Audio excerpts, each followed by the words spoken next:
I declare the Ordinary Council meeting of 19th of March open at 3:30. I will remind all present that mobile phones must be switched off before the meeting, as the meeting is being recorded and live streamed. Wingecarry Shire Council acknowledges the Gundagara and Tharawal people as traditional custodians of this land. I pay my respects to the traditional custodians, their ancestors who cared for this country for many thousands of years, and their elders and descendants who continue to care for country. I would also like to extend their respects to all Aboriginal and Torres Strait Islander peoples, including those here today. Councillors, you are reminded of the oath or affirmation of office made by you under section 233A of the Act and your obligations under Council's Code of Conduct to disclose and appropriately manage conflicts of interest. We have no apologies. I'll now move the minutes, that being the minutes held of the meeting held on the 19th of February 2025.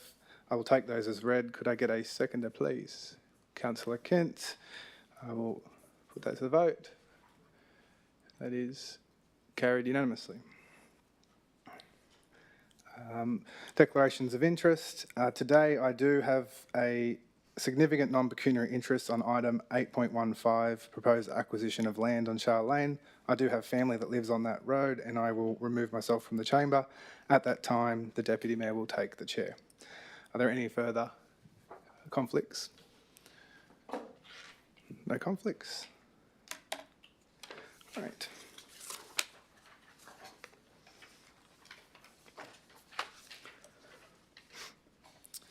Mayoral minute. Yesterday we issued an addendum to this minute with minor changes to the letter. The recommendation, however, did not change. Would anybody like to speak to this? Councillor Moylan.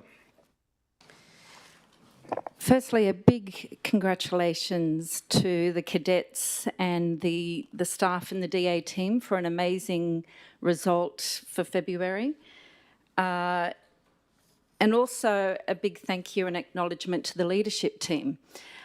These sorts of turnarounds don't happen in a vacuum. It's because of the strong leadership from Mr McCabe, from the GM and our Mayor. So I want to acknowledge those great results.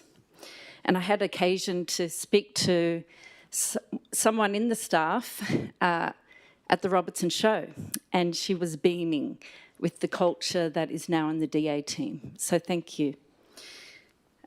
Turning to the letter, I would prefer a more forthright approach to requesting resources for the team from the Department of Planning. I think even though we do have a dance to do with the Minister, I understand there's nuances when we speak to the Minister's department, and I like dancing myself. However, I very much look forward to a much more forthright request for these resources.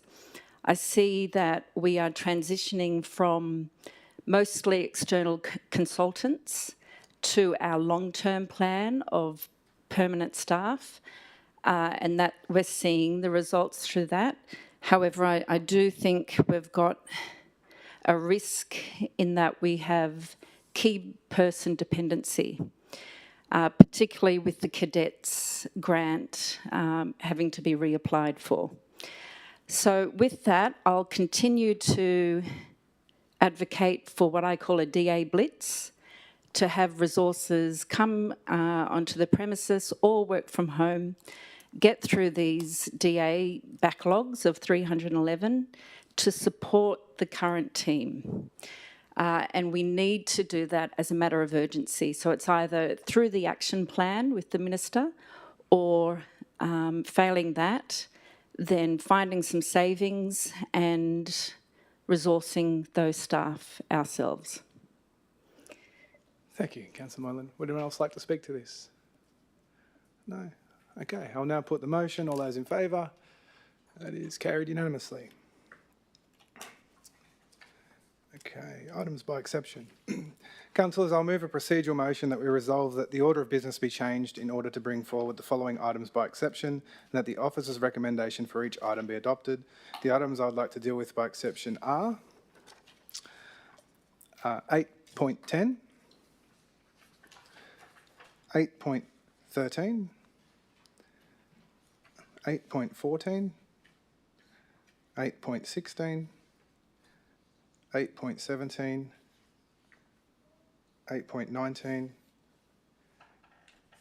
8.20, 8.22. Are there any items within this list that any councillors would like to speak to or vote against? No. Is governance okay? We're good to go? Okay. I will seek a seconder for that, please. Councillor Smith. I will now move the motion. All those in favour? That is unanimous. 2 minutes while we just fix our paperwork up. Thanks, guys.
Thank you.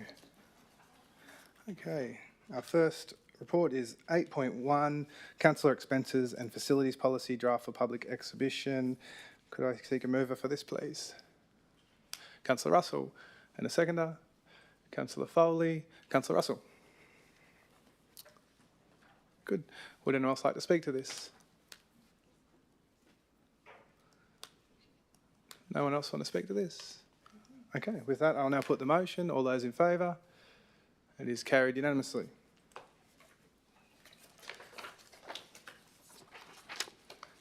Okay, next we have 8.2, Farmland Rating Policy Draft for Public Exhibition.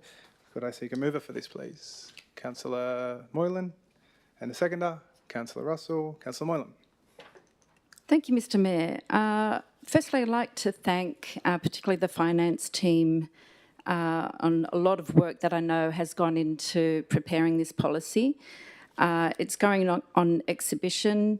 There's quite a bit of work to come, and I'm pleased to see that the finance team are open to submissions from the community on this.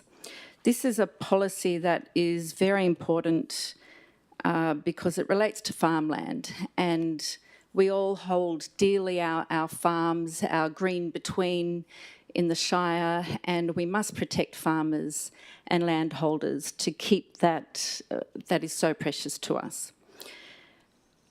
There's a couple of questions that I have through you, Mr Mayor, to the General Manager.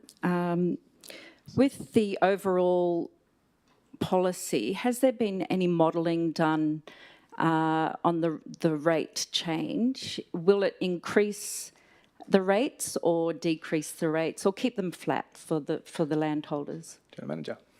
Through you, Mr Mayor. I'll ask the CFO to respond to your question, Councillor Moylan, noting that the finance team have done extensive work on preparing the draft. Thank you to Mr Kuzmanowski. Thank you, General Manager. The purpose of policy is not to generate additional revenue. It is just to validate what we're currently doing. So I don't anticipate any growth or decrease in farmland rating revenue. Thank you. Any further questions? Yes, I have a few supplementary questions, Mr Mayor. I noticed there's 1,250 current landholders that are classified as farm landholders.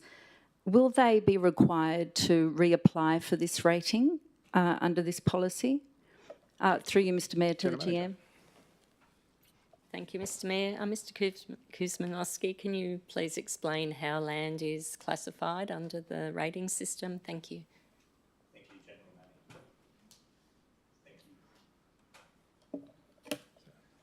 Thank you, General Manager. So there will be an application process. They won't need to reapply.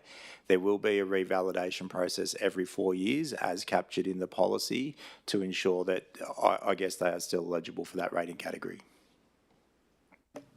Further questions? Yes, thank you, Mr Mayor.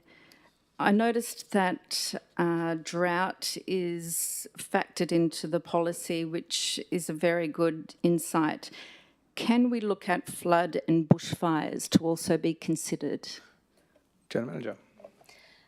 Before I hand over to Mr Kuzmanowski, what I would say is that Council has a hardship policy that is available for any ratepayer who's experiencing hardship for whatever circumstance. So that's there to support our ratepayers, our community. In terms of natural disasters, the federal government have the key role in that. And when disasters, whether it's drought or flood or other events, they often will launch support packages for business, for farmers and for community. Mr Kuzmanowski, would you like to add to that? Nothing further. We could look at the wording in regards to that and maybe update it while it's on public exhibition, but just echoing the General Manager's comments. Thank you. Thank you. Any further questions? Yes, thank you, Mr Mayor, and through you again to the General Manager. I noticed equine has been excluded from this policy. Can we get some insights into that, considering it is a big part of our shire? General Manager. Thank you, Mr Mayor. Back to the CFO, and again, if you could explain what's covered by farmland category as well as where equine fits. Thank you. That's fine. So there is legal precedent for equine to be excluded under the categorisation determined by Revenue New South Wales for exemptions for primary production, and also under the Australian Taxation Office's guidelines in determining primary production. Thank you. Any further? No, thank you, Mr Mayor. I will finish off speaking to this, though, and say I'm very grateful for the Sherborne family from Burrawang for putting in their very lengthy submission to this policy last time in June last year. And I'm also looking forward to the community of farmers being involved in this next exhibition, particularly small farmers like the Musset Farm. They're doing a fabulous job in what is modern farming, precision agriculture, vertical farming, which is something that I'm looking forward to being addressed in this policy. Thank you. Thank you. Would anyone else like to speak to this? Councillor Russell. Firstly, I would like to commend the CFO and his team for pulling together this policy, which really makes it clear who is and isn't eligible. We want to make sure that primary producers who are actually working the land, which is hard graft, do receive eligibility, and no one's unfairly disadvantaged by people who aren't doing the right thing, and that council gets the right rates in. There is a link between this policy and another item on the agenda regarding what's happening with agribusiness in the Shire. And once again, my concern when that special environmental planning policy came from the state government in 2023 on agribusiness was, how on earth do we monitor this? We were told that by the Department of Agriculture, Primary Industry, that they were putting that onus of monitoring whether people were doing the right thing upon council. How do we do that efficiently?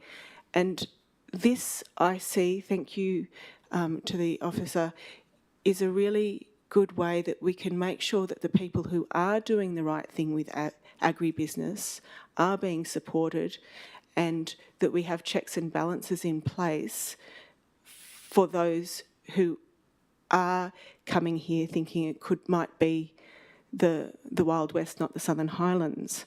In someone's word, we don't want to have an agriculture gate or an aggregate where we have development happening that's superseding those primary industry enterprises and sterilising our agricultural land, which is one of the risks, and it always has been, and it's always been down to monitoring and compliance as to whether we got it right.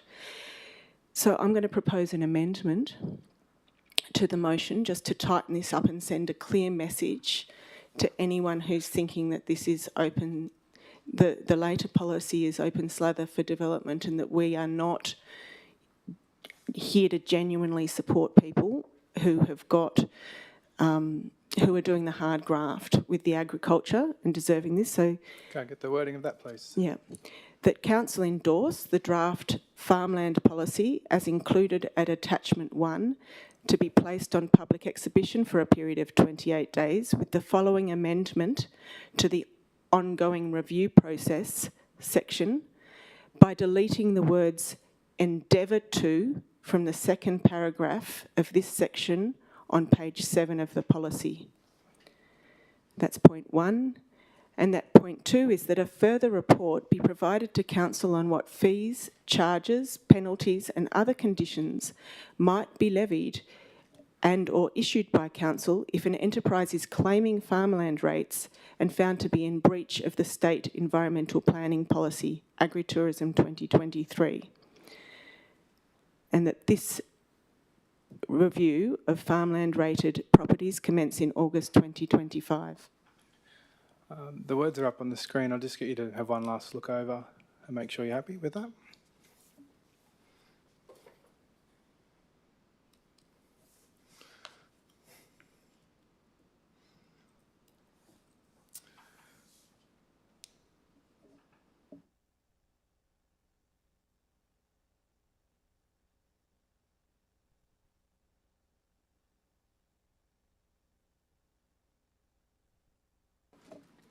I note there are a couple of extra words in that, but that's fine with me. Okay. Councillor Moylan, you move this motion. Do you accept or not accept this amendment? Thank you, Mr Mayor. I'd like to take a moment to properly consider this. Sure. We might just have a 5-minute recess.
Councillors, you good to go? Okay, we'll reconvene at 3:50. I will just ask again, Councillor Moylan, are you happy with the wording of that amendment, or you don't accept the amendment? Thank you, Mr Mayor. I'm not comfortable with the general thrust of this amendment, assuming that people are doing the wrong thing. So you don't accept? No. Okay. Therefore, you will need a seconder on this. Could I seek a seconder? Councillor Champion. Councillor Russell, you have the floor. I just need to clarify, if I want to put a different motion, at what point can I do that? So you've moved an amendment to a motion that was Sarah's motion. So you are now in debate for your amendment. And I'm just going to pause there for a second because I didn't actually ask the General Manager. Could I just get some clarity on this from your perspective on the proposal, please? Sorry, I should have done that beforehand. No, you're more than fine, Mr Mayor. I might actually ask the director committees in place just to make a comment on the point around the compliance element of the proposed amendment. Thank you, Mr McCabe. Through you, General Manager. In relation to compliance, the same regime or practice occurs Shire-wide regardless of zoning, let's say, or permitted uses. And that is primarily we respond to complaint. We have a high demand in relation to the regulatory environment, both in built form, in use, and also in natural environment. So we have to respond to complaint, put those through a hierarchy each day, and then action those.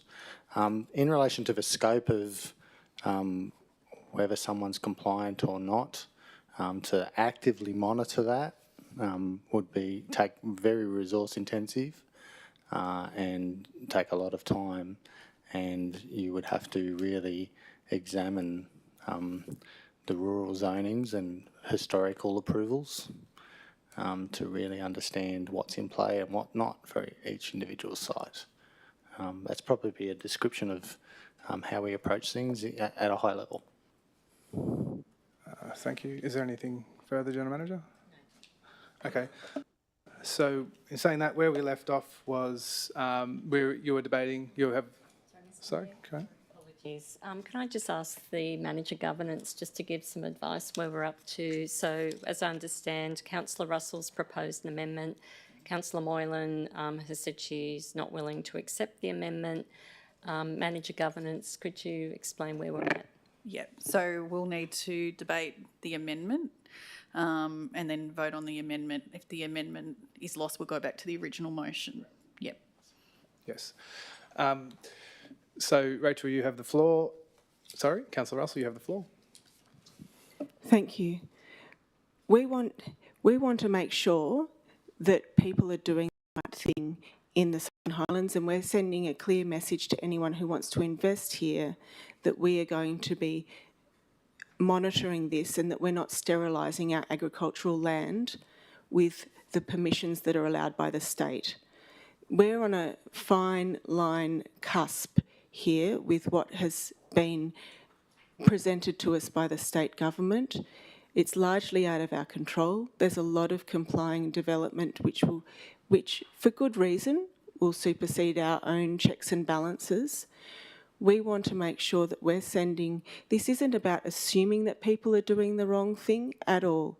It's just about saying that we are serious about monitoring compliance, and if the farmland policy actually gives us a really elegant solution to do that, but we just don't want people in any doubt that we are going to review that over a 4-year period. And then we want to make sure that when we find that people are doing the wrong thing, and that incurs costs to council for compliance, that the people who are doing the wrong thing are the ones that are paying council's costs and we're not out of pocket. Thank you. Thank you. Would anyone else like to speak to this? Councillor Smith. So a question through you, Mr Mayor, to the General Manager. So could we get a sense of, I take it that the amendment Councillor Russell's making, it sounds as if it would involve greater resources and may add additional complexity. Can you clarify that, whether that's the case, and also is the current farmland rating policy, is that a fairly standard, is this a fairly standard way of doing farmland rating compared to other councils? General Manager. Thanks, Mr Mayor. I think it's probably a two-part response. I might go the second part first with the is it a standard approach, and refer back to the CFO. Again, they've undertaken a lot of research. As I understand, Councillor Russell's referencing the SEP and what's happening in terms of the planning, which does relate to item 8.9 on the agenda today, and I'll refer back to Mr McCabe. So, Mr Kuzmanowski. Thank you, General Manager. Through you, Mayor. Yeah, it is standard. Camden, doing our research, Camden Council is I guess that's the benchmark for rating policy. We went out with that 12 months ago and essentially got the feedback that we did. So we've evolved the basis of what Camden's policy is to tailor to where based on the feedback we've got. So theirs is a bit more traditional farming out there, where the feedback we've received in the last 6 to 8 months ties into some of the complexities we have in the Southern Highlands. Thank you. Mr McCabe.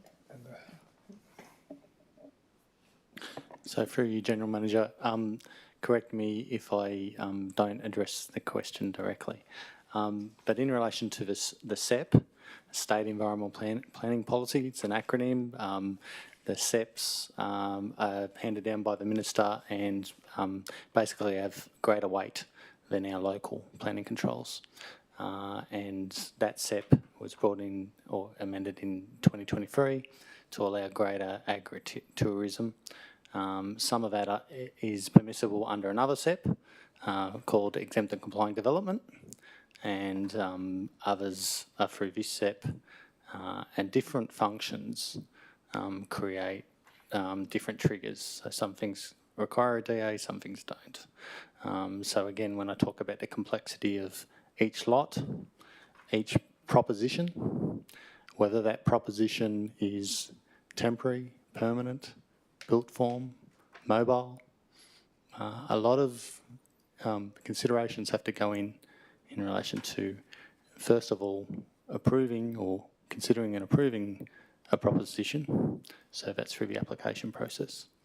And then through monitoring, so through the actual build, let's say, and then it's through compliance. So you would have an annual fire safety statement for, let's say, farm stay, or a pool compliance is every 3 years, those programs. So there's ways we regulate, but beyond that, whether it's something in breach or behavioural or complaint, it's in response to issues that are raised or identified day to day. Yeah, it's just a really complex world. Thank you.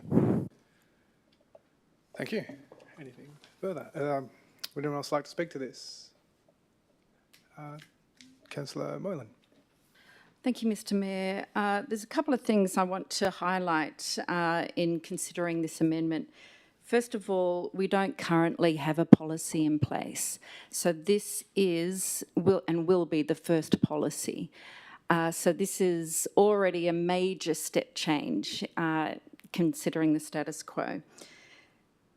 Secondly, 4 years is the recommended or the suggested review period for these landholders. Currently, I understand it's ad hoc. So 4 years will actually bring this into a systematic review approach, which I think will go some way to alleviate Councillor Russell's concerns. Lastly, and most importantly, I certainly want to, through this policy, encourage farmers, encourage modern farmers to come to this area or start farming. It is so important to our culture. Farmers feed this country. We can't be assuming that they're going to make a mistake or we need to compensate council for any fees. We need to have an overwhelming encouragement of farmers in this shire. Thank you. Thank you. Would anyone else like to speak to this? Okay, so just to reiterate, we are now going to put the motion that is the amendment. So I will now put that to the vote. All those in favour? Councillor Champion, Councillor Duffy, Councillor Russell. All those against? Councillor Fitzpatrick, Councillor Farrell, Councillor Foley, Councillor Kent, Councillor Moylan and Councillor Smith. That amendment is lost. We will now revert back to the original motion, which was moved by Councillor Moylan. Councillor Moylan did speak to that, so would anyone else like to speak to this? Okay, no one else spoke, so do you still want to use your right of reply? With that, I will now put the motion. All those in favour? That is carried, carried unanimously. Thank you. Item 8.3, Windsor Caribbean Animal Shelter, Alternatives to Euthanasia Policy, Draft for Exhibition. The recommendation is on page 12. Could I get a mover, please? Councillor Champion. And a seconder. Councillor Foley. Councillor Champion. Thank you. I'd like to move this with a change, if possible, that Council endorse the draft WAS Alternatives to Euthanasia Policy as included at Attachment 1 with an updated reference to the recent changes in the Prevention of Cruelty to Animals legislation that came into effect as of the 1st of February 2025. Do I need to say that really slowly? Yeah, okay. I did email it through, but obviously it hasn't made it. Sorry about that. I'm just seeing which part needs to be added to the existing, sorry. From Attachment 1, from that part of the sentence, could you please add with an updated reference to the recent changes in the Prevention of Cruelty to Animals legislation?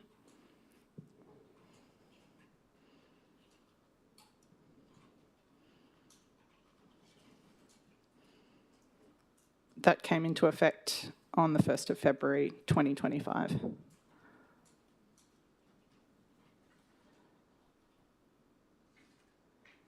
And then all other text as per the recommendation. Okay, so you'll just double check that writing on the screen is good? Happy?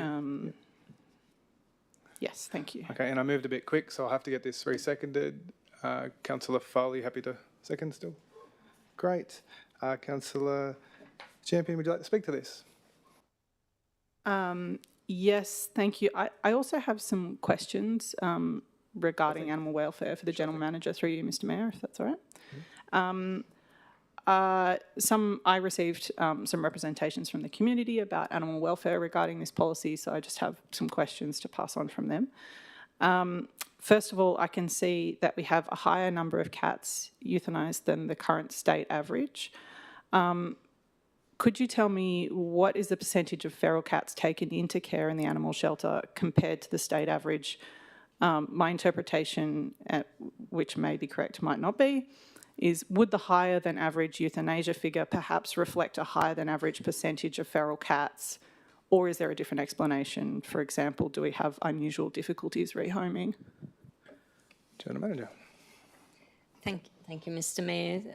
Mr Babon is the Acting Business and Property Manager, and I'll ask you to comment on that. Thank you. Thank you, General Manager. Through you, Mr Mayor. Thank you for that question, Councillor. The numbers in the report are rehoming rates, not euthanasia rates. So they are slightly lower than the state average for cats. However, our euthanasia rates are slightly lower than the state average. So our euthanasia rates are just under 26%. The state average is just under 27%. The difference between the two, between the rehoming rates and the euthanasia rates, are the animals that are still in care with us at the shelter. So in terms of euthanasia, we're actually slightly below what the state average is. And sorry, for the second part of your question with regards to the feral animals, comparing to other LGAs which are more built up and less rural than our areas, than our LGA, it's difficult to provide that data because it isn't something that is readily available, but it would be presumed that due to the nature of our shire and the more rural spaces that we have, that we would have a higher number of feral animals. Any further questions? Thank you. That's great news about the euthanasia as an assumption that I made. Yes, further question, please, through you, Mr. Mayor, to the General Manager. The policy mentions that aggressive animals may be euthanized. How is it decided that an animal is aggressive? Specifically, how many opinions must be sought and what qualifications must they have? General Manager. Mr. Mayor, Mr. Babon, could you explain the assessment process? Thank you, General Manager. Through you again, Mr. Mayor. Shelter staff and our rangers have all had training through an external provider in dog temperament testing for aggressive animals and for behaviour. Dogs are assessed by 2 trained staff at the shelter independently. If a consensus can't be reached, then a 3rd independent person is brought in, either one of the rangers or an additional staff from the shelter, to assess that animal and then to come up with the decision. Thank you. Thank you. I have a couple further questions. Far away. Through you, Mr. Mayor. The policy says strays may be euthanised, and I understand the usual way to determine whether an animal is a companion is to scan for a microchip. However, microchips fail. If an animal's microchip is damaged or faulty, it might be unscannable. Are any tests other than scanning used to check if an animal is a stray, such as x-rays? General Manager. Through you, Mr. Mayor, again. Thank you again. The policy doesn't mention stray animals. They're not mentioned. It's only feral animals that are mentioned in the policy.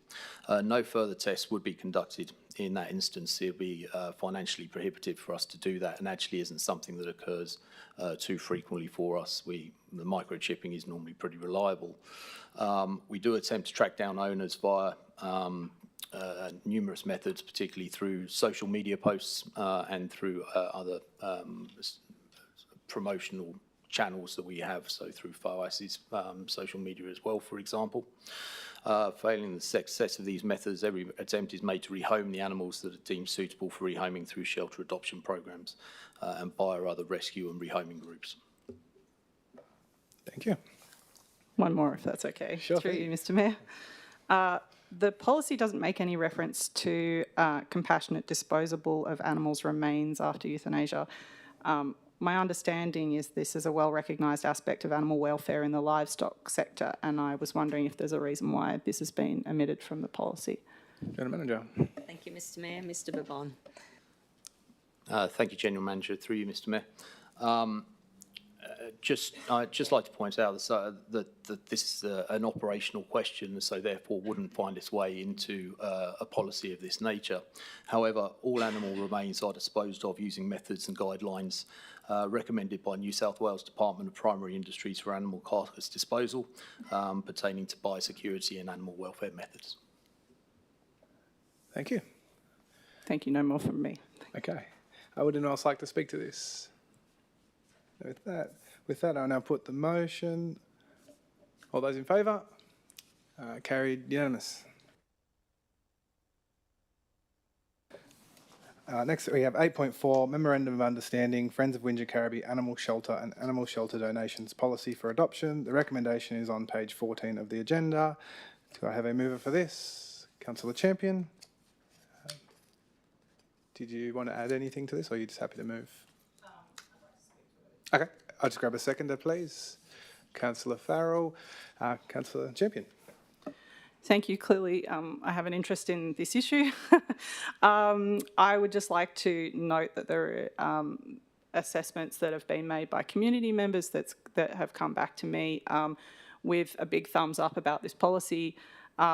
People have noted the improvements made from previous policies, and I'd just like to commend council on the improvements that have been made there. Specifically acknowledging the fact that this policy acknowledges, the MOU acknowledges our statutory obligation to provide adequate food to the animals in its care at the animal shelter, which is going to result in consistent provision of quality food, and a consistent diet means less sick animals. Council has also confirmed that it will retain veterinary services, which hasn't always been consistent in the past, so this will see improvements in animal care. And I just wanted to also take a minute to thank the many, many volunteers who donate hours and hours of their time, often for years on end, to make the service possible and to improve the care of companion animals in the Shire. Thank you, Councillor Champion. Would anyone else like to speak to this? No. With that, I'll now put the motion. All those in favour? That is carried unanimously. Item 8.5, Pedestrian Access Mobility Plan for Mossvale, Barrel and Mittagong Public Exhibition. The recommendation is on page 21 of the agenda. Do I have a mover for this? Councillor Russell, and a seconder? Councillor Champion. Councillor Russell. I would like to congratulate Council for getting this far with the pedestrian access and mobility plans. These are key to us ensuring that we have a safe, healthy and prosperous community. We don't have a choice at the moment in many areas with footpaths not being connected, and people of all ages and stages have a right to be able to get around safely across the Shire on foot, have a choice. So I'm delighted that we're finally getting somewhere, and I really hope that we can, and I also observe that we've really taken on board the community feedback in this, and if anyone else has any things to add in the gap map of where you walk down a footpath and then you reach a gap of grassy area and then 20 metres away there's another footpath that you can't get to, yeah, please put in submissions. Let's get this right. Thank you. Would anyone else like to speak to this? Councillor Champion. It is so good to see these PAMPs updated. I know how important it is for people in the community to have these longer term plans in place. And I really appreciate the staff bringing something of this complexity to the chamber and offering a really important update with a clear vision for such vital improvements. I wanted to mention that it's valuable that it's mentioned in here that the villages are next. So there's an acknowledgement that while the main towns have these plans in place, it's still important for us to move on to the next step in the process to ensure that everyone in the Shire can get around on foot. Connected footpaths make our towns safer for everybody, the young, the old, people popping down to the shops, heading to school, people with different abilities, people using wheelchairs and mobility scooters and prams and strollers, and it's so important for our activity and health and to allow people to socialise out in the fresh air of the Highlands. So I'm really grateful to have this on the agenda. Thank you. Would anyone else like to speak to this? No? Would you like your right of reply, Councillor Russell? Great. With that, I'll now put the motion. All those in favour? That is carried unanimously. Item 8.6, Hampton Park Master Plan Adoption. The recommendation is on page 25 of the agenda. Could I seek a mover for this, please? Councillor Moylan, and a seconder, Councillor Foley. Councillor Moylan. Thank you, Mr Mayor. I may have jumped too quickly because I actually want to speak to this master plan missing quite a few items put forward by one of our community members. So I'm not sure procedurally how we go about that. You wanted to ask some questions around that? No, I don't have questions. I've got something to say. So Okay. I don't think we're ready to adopt this policy today. So you want to move an amendment to defer? Yes. Okay. And I'll just ask the General Manager, do we need to identify why a deferral would need to happen? We can just, okay. All right. So you would like to move and would that be a procedural motion? Sorry, guys. We'll just check with governance.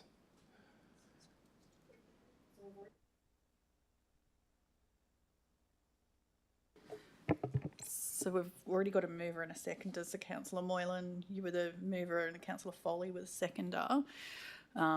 but you are wanting to withdraw your... So I guess at this stage, you've moved and seconded the officer's recommendation. the officer's recommendation, so it's in debate. Yeah. Sorry? Yes.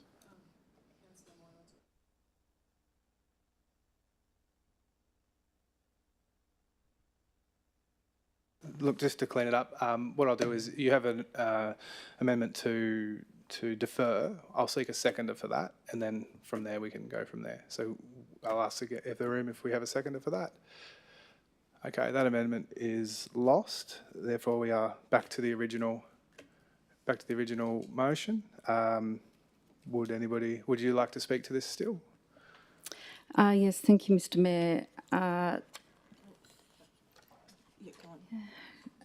Firstly, I have not met this gentleman, but I'm very impressed by his letter, Mr. Aaron DeJager, or Jagger, I'm not sure.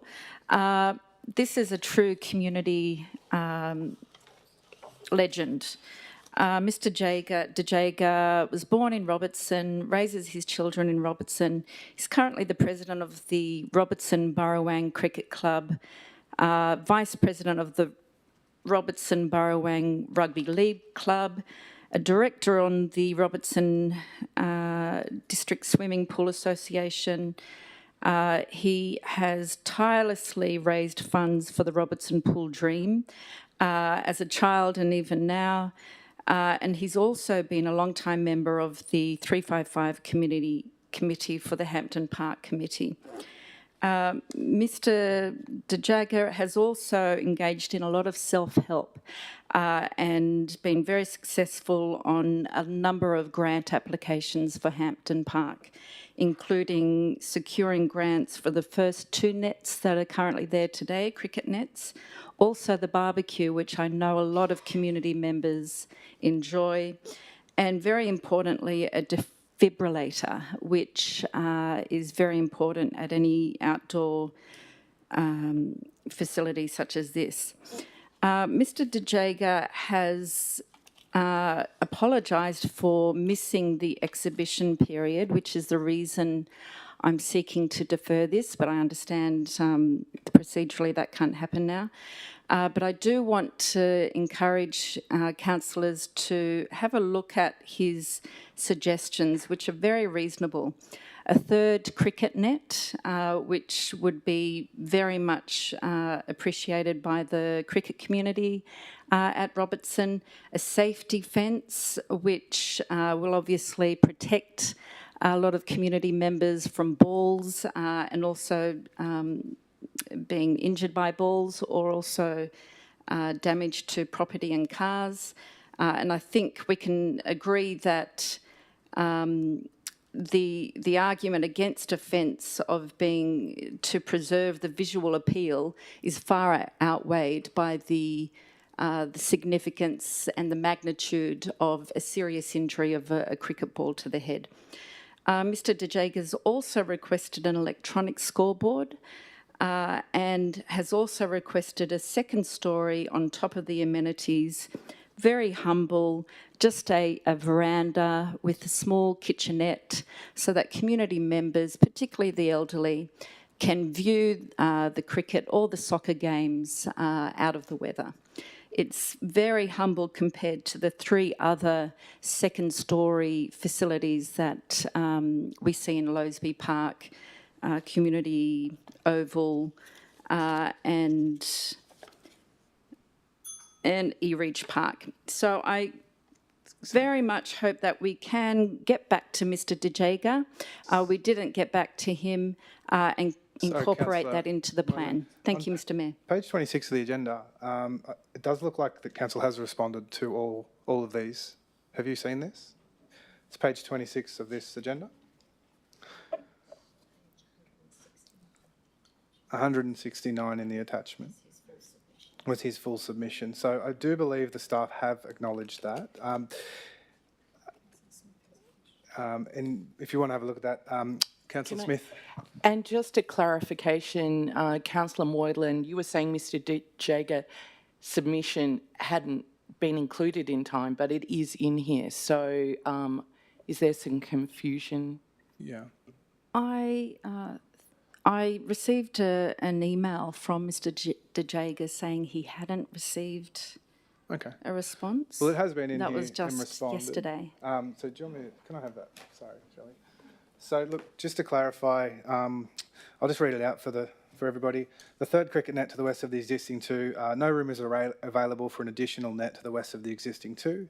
Fencing to the north, additional fencing barriers will not be included in the master plan to preserve visual appeal and maintain pedestrian connectivity through to the site.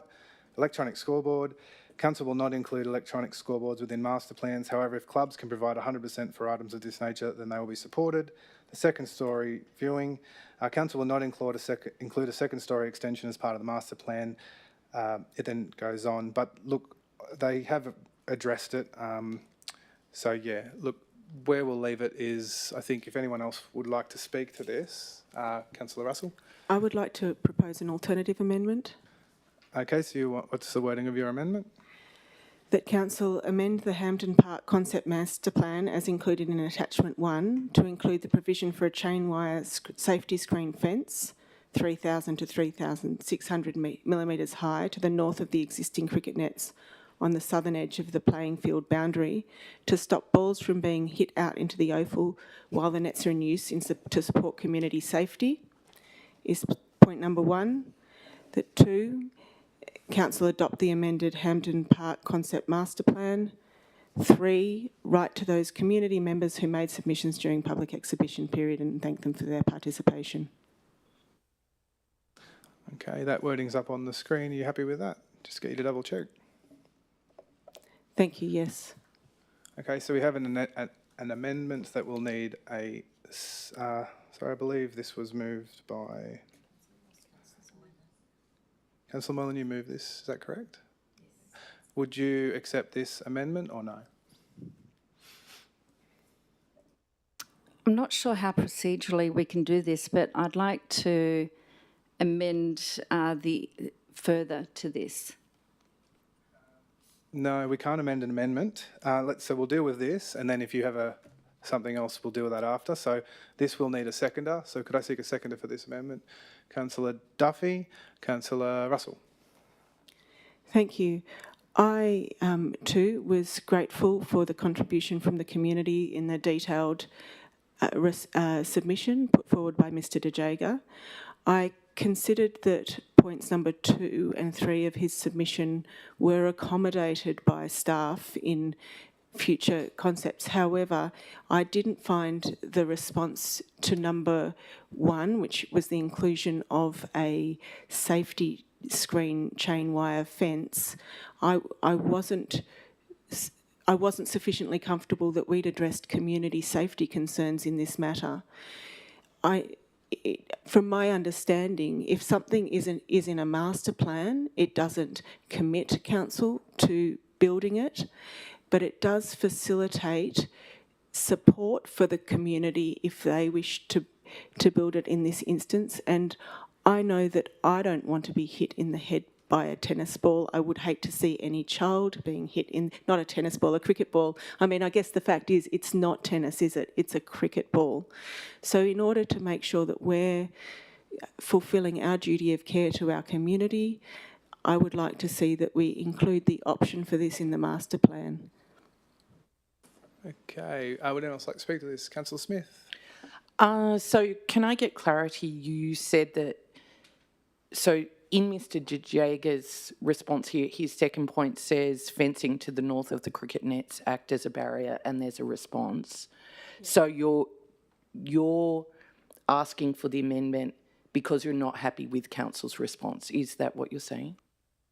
That's correct. You've got the wording there, which is council's response that it was about visual appeal and the fact that people might need to walk a little bit further, and to my mind, community safety, particularly, there's all ages people on that field. Community safety trumps the perhaps slight detriment to visual appeal of a chain wire fence. Thank you. Any follow-up questions? Sure. Yes, could I ask a question through you, Mr Mayor, to the General Manager? This is a concept master plan, so if at a later date this comes to fruition and it's determined that a safety fence is required, is that something that could be incorporated at a later date? General Manager. Through you, Mr Mayor, we actually have the manager assets with us, and his team have worked on this master plan. I might ask Mr Robinson to make his way up to the front. Can you just outline how this was looked at, Mr Robinson, and if the safety concerns were raised, and also Councillor Smith's question about a later stage with the master plan? Thank you. Through you, Mr Mayor.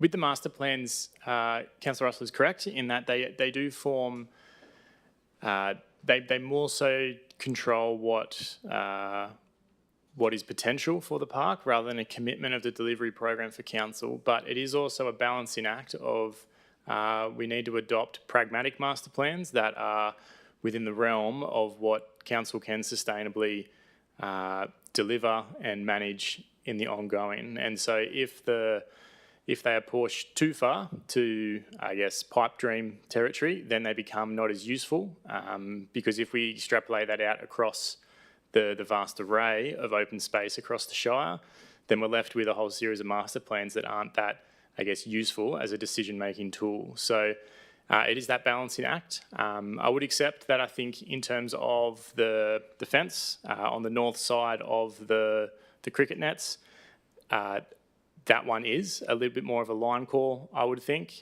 as opposed to, say, a second story along on a sports field amenities block. For council to maintain and strive towards financial sustainability, we need to move towards, I guess, standard designs for sports field amenities, focusing primarily on public toilets, on changing spaces, and on storage, not so much club rooms and, I guess, viewing decks on second story, in terms of then playing that out across our range of sports field networks. A barrier fence, the cricket pitches, they are about 40 metres from the edge of the oval. They don't face a car park, they don't face a road. So I do think that in terms of this location, the risk isn't quite as high as what it can be elsewhere, where the practice nets will face a road or a car park. And so I don't foresee any significant conflicts, but I do accept that a fence in that location, although it does have a visual impact, it's not a prominent part of Hampton Park. And so it wouldn't be of significant consequence if it was to be added back in. Thank you. Councillor Kent. Sorry, you had no more questions? Councillor Kent. Just as I've been noodling this, I actually can picture exactly where those nets are. I've used them and I've played on that field. And the gap between the nets and the field is substantial. There's very little risk today, in my view, and the fence may be more requested just to stop having to chase cricket balls. Thank you. Would anyone else like to speak to this? Councillor Champion. Sorry, I just had a question for the GM through you, Ms Mayor.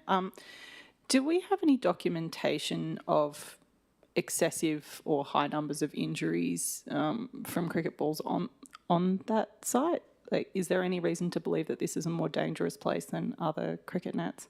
General Manager. That's a very good question, Councillor Champion. Councillor Robinson. Mr Robinson. Thank you for the promotion, General Manager. Councillor Champion, no, I'm not aware of any significant injuries, but to be fair, it's not necessarily, I guess, a data source that we're actively trying to collect. But I think it's not to say that it doesn't exist. Like, it is standard practice at times to put barrier nets at the back of practice cricket pitches for that purpose. I don't think it's a high risk area here, but it's not a. I'm not going to pretend that it's a significant expense compared to a second story of a building. Yeah, it's that balancing act with master plans. Thank you. Follow-up question. Oh, just one observation that typically you don't practice and play at the same time. So people in the cricket nets practicing, if there's a game, there's usually a game or practice going on, not both. So the risk of a ball flying to a ground, hitting someone on the field is low because they're usually mutually exclusive activities. Thank you. Anyone else like to speak to this? Councillor Russell, would you like your right of reply? There's been a lot of weight in this discussion about whether there would be people affected by this, but at the same time, it's pointed out in Council's response to Mr De Jager that people are walking around that area. You know, it's a greenfield space. There's lots of, I've been there at times when there's lots of people walking around. So it's not about just people playing cricket at the time. It's about the people using the amenity of the green space. And there's no imperative that it is built by ensuring that it's in the plan, but what we are doing as a council is facilitating the community to be able to build this should they wish to. Thank you, Councillor Russell. With that, I will now put this amendment. All those in favour? Councillor Duffy, Councillor Foley, Councillor Moylan, Councillor Russell. All those against? We have Councillor Champion, Councillor Farrell, Councillor Kent, Councillor Smith, Councillor Fitzpatrick. That amendment is lost. We now revert back to the original motion. Councillor Moylan moved that motion. That was spoken to, I believe, by Councillor Moylan. Would anyone else like to speak to this item? No one else? With that, I will now put the motion. All those in favour? Excuse me, Mr Mayor, do I get I believe you another were the only one chance? to speak at the original motion, is that right? I don't think anyone else spoke against. Look, if you want, you can, yeah, you have your right to reply. Go ahead. Okay, thank you. I do think there is something that needs to be investigated. I note that there's a council response on page 26 of the agenda. However, I have received an email from Mr De Jager saying he hasn't received a response. So I don't know how to handle that. Well, we've got number 2 says right to those community members who made submissions during the public exhibition period and thank them. So I think it's important to realise that we all seen his submission. We have now all seen the response to that. Irrespective of whether he's had that responded to in this moment, doesn't matter, because he will be responded to as per the recommendation. So I think, yeah, it's heard loud and clear that he'll be gotten back to after this meeting. Is there anything else you'd like to add further? Could we also get back to Mr De Jager on his question about where to put the defibrillator? I believe, General Manager, we will cover that in item 2 with writing to those community members. Okay, thank you. Okay, I'll finish off saying I really hope that in the master plan process we can consider these items. I think they're actually very humble. In terms of the financial sustainability, as I outlined earlier, Mr De Jager is a proponent of self-help, has successfully got a lot of grants for the Robertson community and is proposing to take the same approach for these humble changes. And I'd also like to reiterate that this is a good thing. This is for the Robertson community. We need to embrace these sorts of suggestions from the community, particularly someone like Mr De Jager, who has proven time and time again the great impact he's made on this community. But I take it that we're at this point. I do hope that we can somehow reconsider it in the master plan process, and I look forward to that opportunity. Thank you. You had a question, Councillor Smith? I just had a brief question of Councillor Moylan, actually, just reinforcing the Mayor's point, though. The motion that you're moving says right to those community members who made a submission, which would include Mr De Jager, and thank them for their participation. So just making it really clear that all those people who've made submissions, you understand that they'll be communicated with, and it's important. We're not. Is that correct? Thank you. With that, I'll now put the motion. All those in favour? And that is carried unanimously. Item 8.7, draft South East and Tableland Strategic Regional Integrated Transport Plan, response for public exhibition. The recommendation is on page 28 of the agenda. Could I get a mover for that, please? Councillor Russell, a seconder. Councillor Foley, Councillor Russell. It is fantastic to see what we have known for decades now to be the research-based best practice for ensuring quality of life is coming into these strategic regional documents. Cities have been ahead of the game on this, starting to turn the path around where transport was all only about one form of road use, and that model has proved to fail community health, wellbeing and quality of life time and again.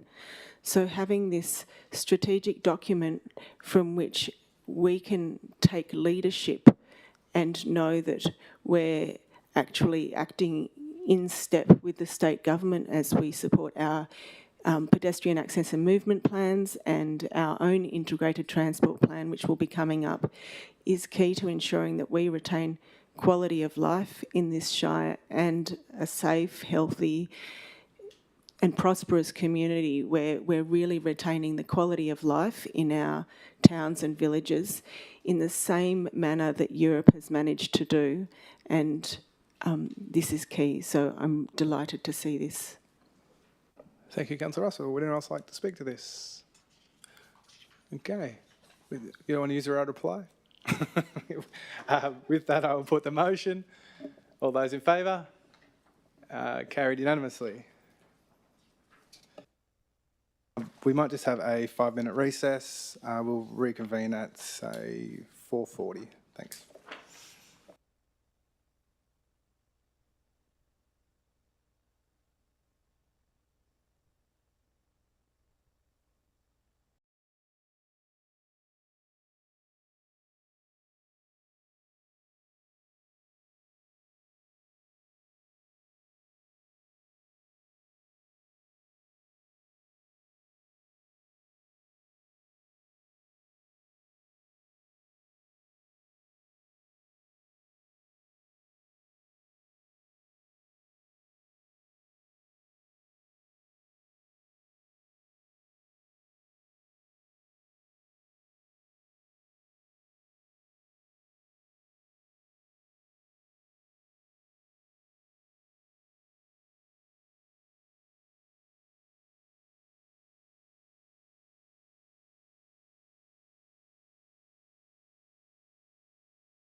Okay.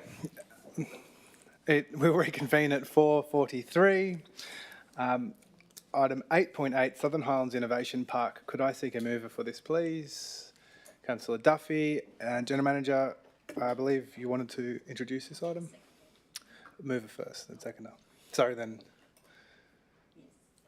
Apologies.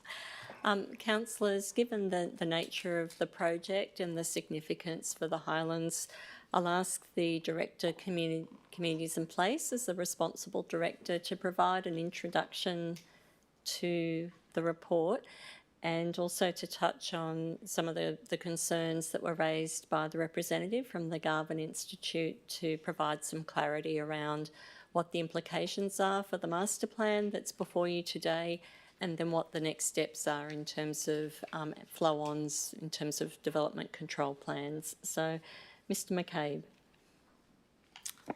Through you, General Manager. Thank you. Item 8.8 is the Southern Highlands Innovation Park. There's a few things I'd like to touch on just in general, and also in response to Dr. Fermanto from the Garvan Institute's address at Public Forum. In relation to the ship, this is a project to create an innovation park for our Shire and for the Southern Highlands. The key recommendations to you as councillors are on page 32 of the business paper. And it's important to read those because the project has had some resolutions before this time, but this is a milestone resolution in the project, and there will be plenty more recommendations coming to this chamber on the ship in the coming year at least. So I just wanted to talk about those recommendations and also talk about the impact, particularly to the Garvan Institute.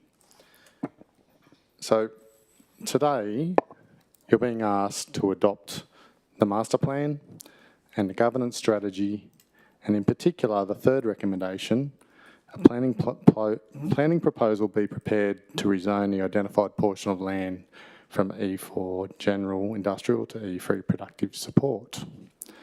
Now, the ship area itself is 1,053 hectares.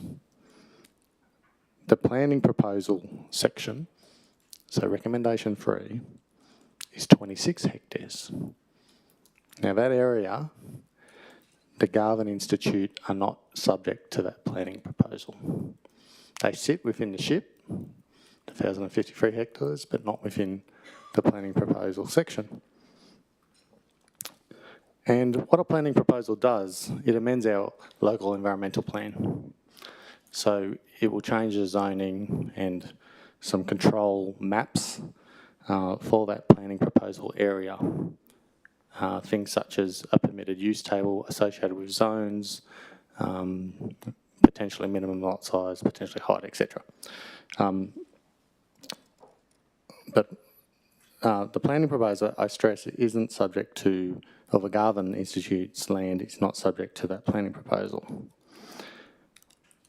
If you resolve as per recommendations, this will trigger work, the next chapter in project work for our strategic outcomes team. So they'll prepare a planning proposal which comes to this chamber, a draft planning proposal, and that is the first document which will propose legislative change. So the master plan does not propose legislative change. It's a guide, all right? But also as part of that planning proposal, we'll start drafting a site-specific development control plan and contributions plan for the whole of the precinct, okay? But the important point is whether you want to progress the planning proposal and adopt the master plan today, okay? Now, in relation to Dr. Fermanto, the Garvan Institute site is 19 hectares, sits northeast of the precinct, and currently 3 hectares of that 19 has a complex. as such. So built form, hard stand, etc., creating a complex. Now, their site is not subject to the planning proposal, so therefore the legislative planning controls in our LEP for that site do not change in any way, shape or form. Zoning doesn't change, minimum lot size doesn't change, floor space ratio doesn't change. What the Garvan Institute will be subject to, along with the 150 lots of the precinct, will be a site-specific DCP in draft, which will also come to this chamber. Now, Dr. Famanto's key concern is on page 222 of your attachments, and that is page 49 of the draft master plan. Now, if you look at that page, it's got a title of Development and Built Form Strategy. And the key concern from the Garvan Institute is up the top where it has building footprint, 40% of site area.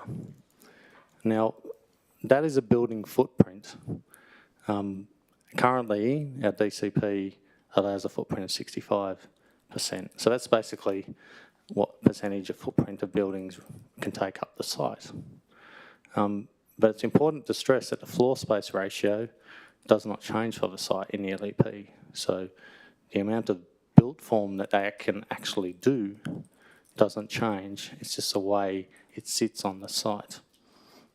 Now, the other point I'll say is if you look to the left of that heading, it says, these controls will be further refined in future as an amended development control plan for the SHIP is developed.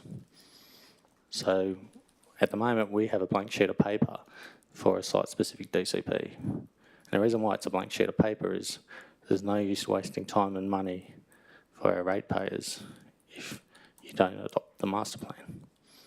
So we'll start developing that. If you resolve as per recommendations, that will come to the chamber, recommended for public exhibition, go out on 28 days consultation, come back to the chamber for adoption. So Dr. Famanto understands through conversation with me that process now. I don't think he understood that process. And the line of sight for Dr. Famanto wasn't there until the last week, and that's an internal issue with communications in the Garvan Institute, not with council. So what I have told Dr. Famanto and what we will be doing with those other lot owners is engaging with them as we develop the DCP. And as I said to him, officers will put their professional opinion to his chamber and it will go out an exhibition. Those professional opinions might align to what the Garvan Institute's desires are. They might not, but he understands the process now. And he understands that the decision today is not one that is going to legislatively change their site. Okay. Beyond that, I'll just say that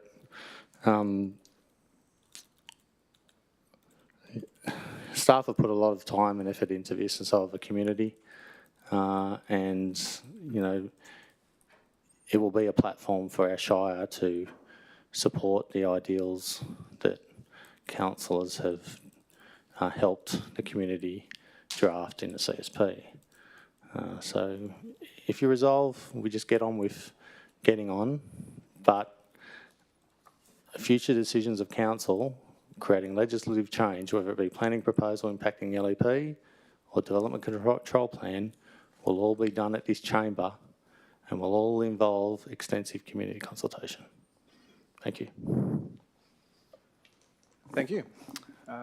Councillor Duffy, you move that. Could I seek a seconder for this? Councillor Foley. Councillor Duffy, would you like to speak to this? Would anyone else like to speak to this? Councillor Smith. Can I ask a question through you, Mr. Mayor, to the General Manager? So just to clarify on Dr. Fermento's comments about only realising about it in the last week, so could you confirm that there has been, or has there been engagement with, sorry, I should speak to the General Manager. Can you confirm if there has been engagement with the Garvan Institute in some form to date, seeing they're a major landholder? Manager. Thank you, Mr. Mayor. As the Director said, we have been communicating with the Garvan Institute locally, and we believed we were communicating with the correct representative. What's come to light is that, as the Director mentioned, there's some internal communication breakdowns that were not as a result of a lack of communication from council. It was their internal issue, but I think we've resolved that now. We have their correct internal contacts, so moving forward, we should be all on the same page.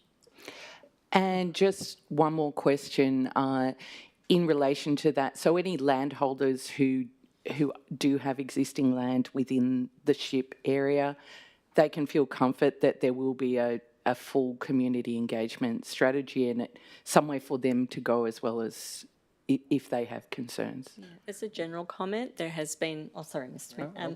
As a general comment, there has been a lot of ongoing consultation with landowners and industry as part of this process. Mr. McCabe or Ms. Stannard's right behind you. Do you wish to make any further comment about that? Through you, General Manager, yes, we've had drop-in sessions, some as late as August last year. We've received written submissions. We've had online surveys completed. We engage with all the lot owners. We'll continue to do that as we go. It's important that lot owners are engaged on controls that change their lots, and even leaseholders. This is important strategic decision making that not only impacts our shire as a whole, but those individual lot owners. So yes, full engagement will continue to occur. Thank you. Anything further? Okay. Would anyone else like to speak to this? Okay, I'll now put the motion. All those in favour? It is carried unanimously. Okay. Item 8.9, planning proposal with regard to farm stay accommodation post-exhibition report. The recommendation is on page 40 of the agenda. Could I have a mover for this, please? Councillor Smith, a seconder. Councillor Moylan, Councillor Smith. Would anyone else like to speak to this? Councillor Moylan. Thank you, Mr. Mayor. Just to say that I welcome this change. It's been a long time coming, and the clause that is being adopted is even more favourable than the one before, and it supports the local strategic planning strategy and local housing strategy, and it also supports the SE and Tablelands regional plan. The monitoring and compliance will fall into place with the current processes, so there's only upside in this. And I look forward to a lot more farm stays in the Shire. Thank you. Would anyone else like to speak to this? Councillor Champion. I have some questions through you, Mr. Mayor, if that's all right, to the General Manager. Just regarding the maximum number of guests in movable dwellings, will there be a maximum number of guests in movable dwellings, or a maximum gross floor area? And if not, in this policy, can you please outline why these have been removed? General Manager. Thank you, Mr. Mayor, and I'll refer this to the Director. So maximum guests and maximum GFA. Thank you. Through you, General Manager, this LAP amendment was proposed by this council before the state government amended the State Environmental Planning Policy agritourism. So when we speak about the hierarchy of controls, legislative controls, this SEP prevails over our LAP.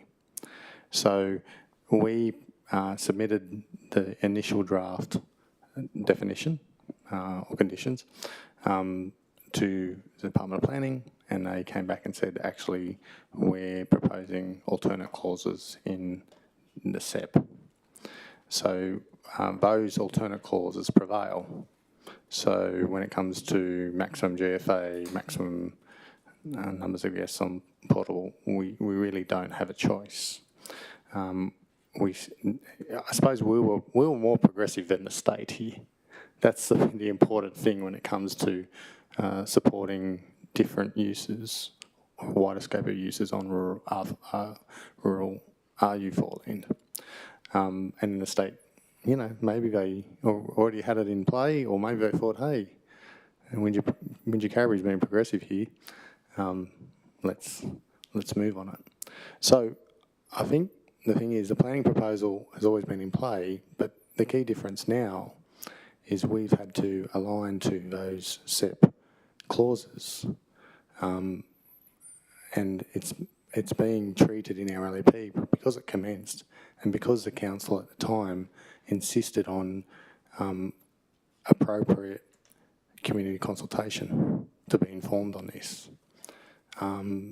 So that's why it is deleted. We have to toe the line. Thank you. Further questions? Thanks. Another question, please, through you, Mr. Mayor. Is the only limitation on the maximum number of bedroom? Oh, whoa, that doesn't make any sense. Let's skip that. Is there any limitation on what other structures can be erected around each movable dwelling, such as sheds, garages, and outbuildings? General Manager. Back to the director, thank you.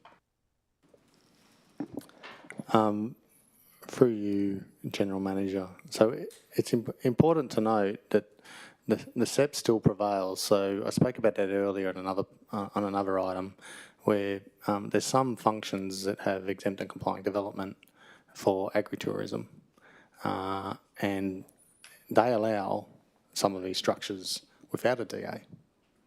But what this amendment does is, and I suppose the best way to describe that is more lightweight structures, such as tents, mobile facilities, etc. But what this planning proposal does is allow more permanent structures. But those more permanent structures require a development application. And again, that development application is subject to various controls. So things in play such as where it sits, floor space ratio, etc. So it all depends on each individual application and what supporting infrastructure supports the proposition. So what I mean by that is you might have accommodation, but you might also have a pool. So it depends on each DA as such. What I can say is it's limited to 8 rooms per building. Thank you. Any further questions? One very quick follow-up on that last point, please, through you, Mr. Mayor. There's a limitation of 8 bedrooms per building. Is there a limitation on the maximum number of bedrooms in all dwellings in total, or is that not covered? Gentlemen, No, so it is for the farm stay facility. So you can have a residence beyond that. You could have another dwelling for farming needs. So, you know, a collection of buildings can be created on RU4, but what I'll stress is RU4 are generally the smaller rural lots. What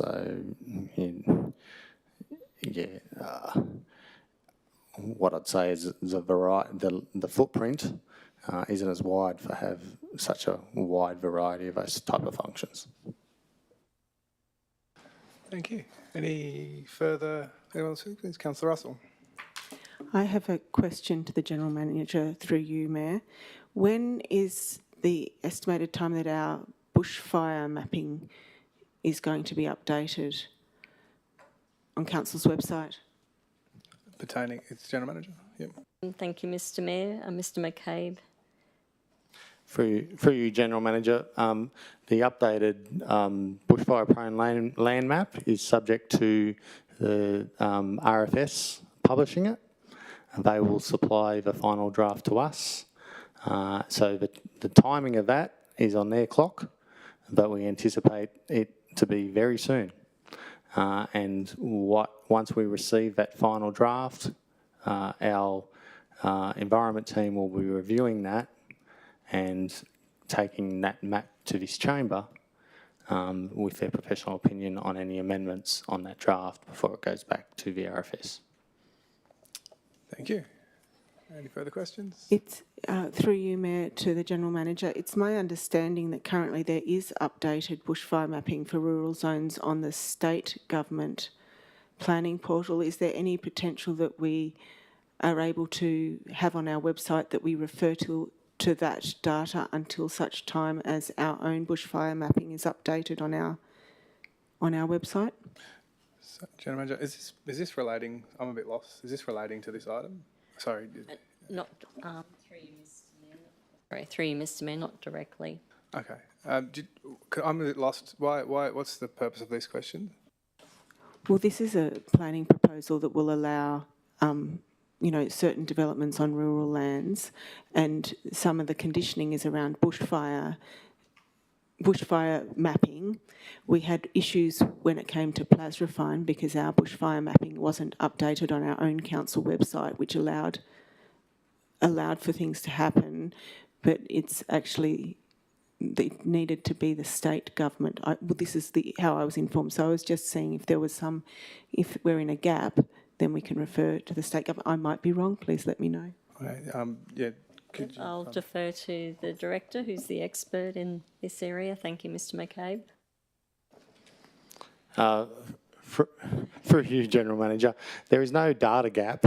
There may not be line of sight for the public on some of these things, but we have a GIS system which has multiple layers which inform our DA applications. One of them is the current bushfire-prone map, lands map. We rely on that day in, day out to do development assessments. So there is no data gap. I'm not sure what the Plasrefine comment was, but I can assure you that we have information. The public may not have it readily available on our website, but we have a GIS system called GeoCortex, of which our staff look at it day in, day out. Our environment team look at it, our planning team look at it, our asset team look at it, our recreation team look at it. That information is there. Thank you. Thank you. Any further questions? Anyone like to speak to this? Councillor Smith, would you like your right of reply? So just to confirm on that last point, so my understanding of what Councillor Russell was asking is, so can we confirm that anything that would be being assessed in this area under farm stay would obviously have the bushfire considerations? Is that correct? Overlay. Through you, General Manager, sorry. Through you, General Manager, yes. Great. Anything further? Okay, I will now put the motion. All those in favour? Carried unanimously. Item 8.11, Christmas activations in the Wingecarribee Shire 2024. The recommendation is on page 50 of the agenda. Could I have a mover for this? Councillor Smith, a seconder. Councillor Moylan, Councillor Smith. I am just simply very happy to see this feedback and to see the recommendation of a reimagined approach. I think I'm excited to see what will come. Anyone else like to speak to this? Councillor Moylan. At the outset, I'd like to thank the team, particularly Catherine, and all the work that I know Catherine goes to in the engagement team to coordinate a huge feedback effort from the community. It's great to see all the community feedback and council truly embracing this. There were 660 people engaged in this, and 369 people from the community completed the survey. I'd particularly like to thank Heather from Bundanoon, Len from St Jude's, Charlotte, who appreciated Councillor Champion's contribution as a caroller, and Evie from St Jude's, and Sarah, who was particularly advocating for the various choirs from the various schools. And I'd also like to thank Mr. Raymond Curry, who's in the gallery today. Raymond went to a lot of effort to lobby to make sure that this was on the agenda, and I'm very pleased to see that council is fully embracing all the community feedback. Thank you. Anyone else like to speak to this? Councillor Russell. I would also congratulate staff. I'm really excited about the potentials, particularly for partnerships with industry that we have. I think that a few years ago, when we were discussing the future of community Christmas celebrations, and I did a social media post about ask not what your council can do for you for Christmas, but what you can do for your community. I think this is a real... Christmas is about community spirit and what we contribute to add to that colour, and that's in that contribution we come together and then things really sparkle. And one of the outcomes of that was a suggestion from the community that we reinvigorate that tradition, which was to partner with the local electricity provider to decorate the trees locally in the towns and villages. And that's the sort of partnership that we can look at moving forward. There's $100,000 currently being spent by council. We have got priorities such as our roads and our transport infrastructure and so forth. I would like to see that money really... Well, if we're contributing, I would like to see that we're doing a lot of in-kind contributing and really partnering up to get this right for the community. Thank you. Thank you. Councillor Kent. I missed Councillor Champion's singing efforts, so just wondering if she'd give us a rendition. You'll have to wait for Christmas. So that's a no. Where were we? Councillor... would anyone else like to speak to this? Councillor Smith, you have a right to reply. With that, I will now put the motion. All those in favour?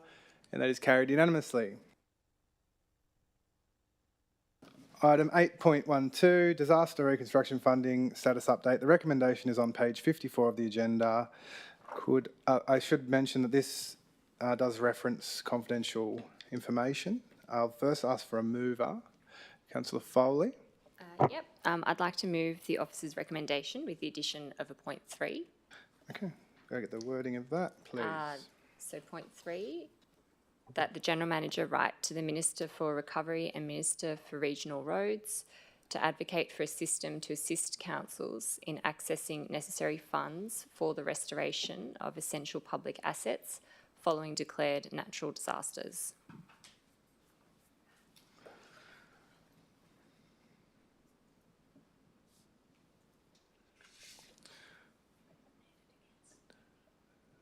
Sorry, we might just need to do that again slowly. Please, Councillor Foley. Okay. So point 3, that the General Manager write to the Minister for Recovery, Minister for Regional Roads to advocate for a system to assist councils in accessing necessary funds for the restoration of essential public assets following declared natural disasters.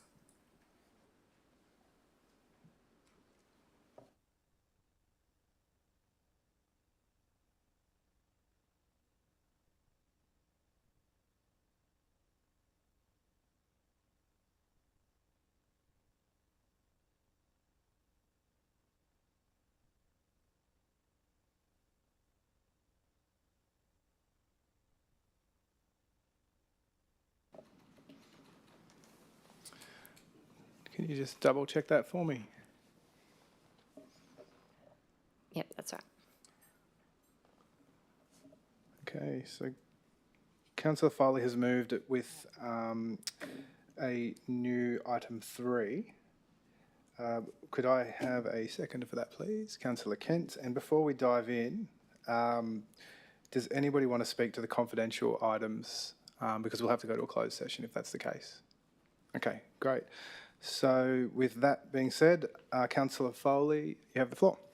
Thank you. And thank you to the staff for this report, which clearly highlights the growing impact of natural disasters and extreme weather events on our shire.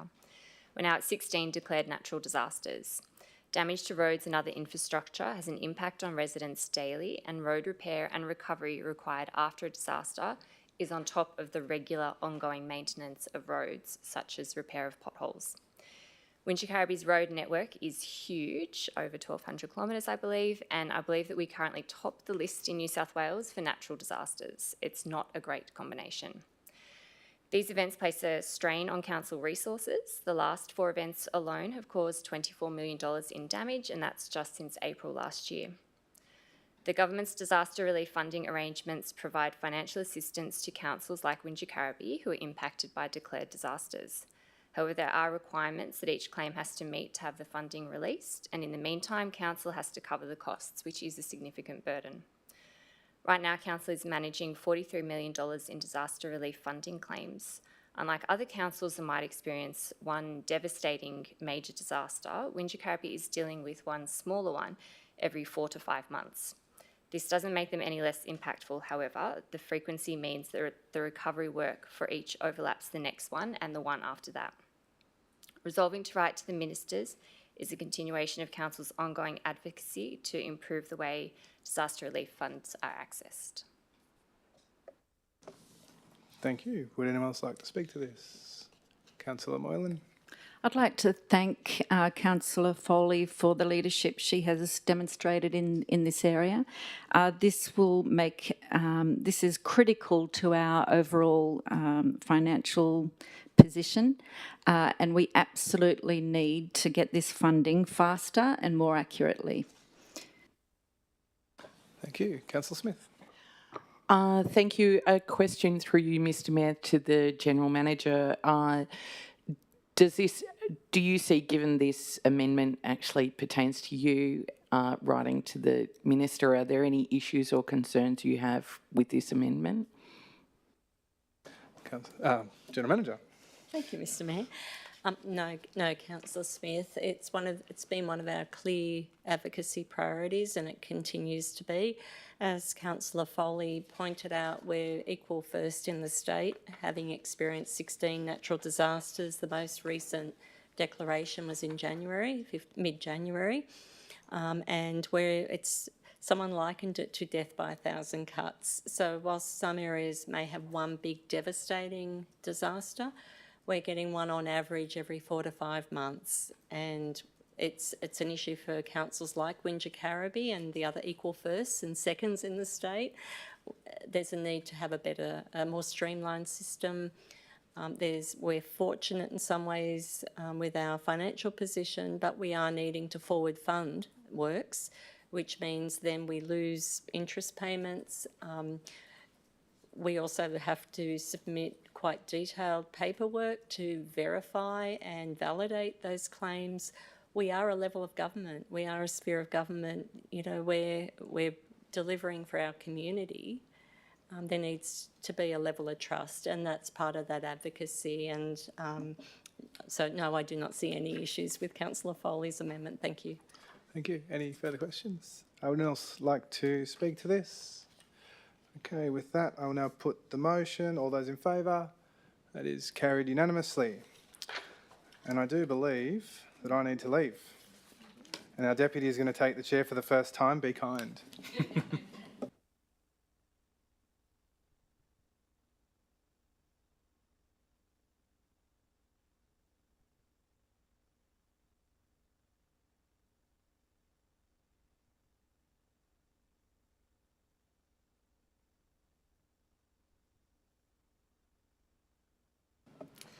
Okay. We will now consider item 8.15, proposed acquisition of land, Shale Lane, High Range. The recommendation is on page 66 of the agenda. I'll move this item with a change to point 5. that the delegation be to the Deputy Mayor in place of the Mayor due to the Mayor's conflict. Has that been... Oh, do I need to... Okay. Do I have a mover? Okay. Councillor Kent. Do I have a seconder? Councillor Farrell. Sorry, just a point. Councillor Foley actually moved that on the chair, so we were looking for a seconder, which was Councillor Kent. Okay. Rewind. Rewind. Can I have a seconder? Councillor Kent, thank you. Okay. Councillors, I note that there is one confidential attachment to this report. Are there any questions in relation to the confidential attachments? And if there are, we will need to move to a closed session. Okay, great. No questions. Are there any... okay, I don't need to... Councillor Foley, you have the right to speak. Okay, I don't need to speak. So would anybody else like to speak on this item? Okay, I'll now put the motion. Can I ask for all those in favour to raise their hand? Okay, that's carried unanimously. And I declare this item carried. And we can now ask the Mayor to return to the chamber. Well done. Okay.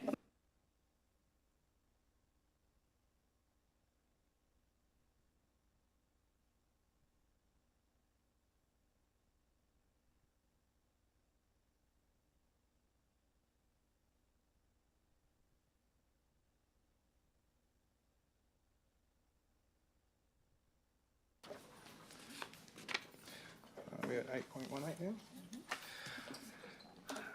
8.18, 2025 National General Assembly of Local Government. The recommendation is on page 73 of the agenda. I will move this motion that Council authorise attendees at the 2025 National General Assembly as follows. A, the Mayor. B, Councillor Russell. C, General Manager. And 2, the motion for the 2025 National General Assembly be submitted on behalf of Council by the deadline of the 31st of March 2025. Could I get a seconder for this, please? Councillor Foley. Would anyone like to speak to this?